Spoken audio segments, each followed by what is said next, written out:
السلام علیکم دوستوں، welcome back to our channel find Urdu. Sober کا مطلب ہے ہوش میں یا سنبھالے ہوئے۔ اس کا مطلب ہوتا ہے کہ کوئی شخص جو شراب نہیں پی رہا یا جو اپنے اعمال اور سوچ میں سنجیدہ اور محتاط ہو۔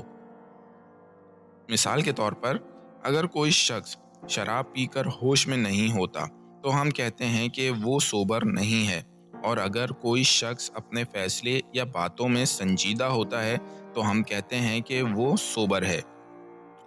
He gave a sober response to the criticism. اس نے تنقید کا ہوش مندانہ جواب دیا۔ تو دوستو، یہ تھا سوبر لفظ کا مطلب اور استعمال۔ امید ہے اب آپ کو سمجھ میں آ گیا ہوگا۔ ملتے ہیں نیکسٹ ویڈیو میں۔ شکریہ۔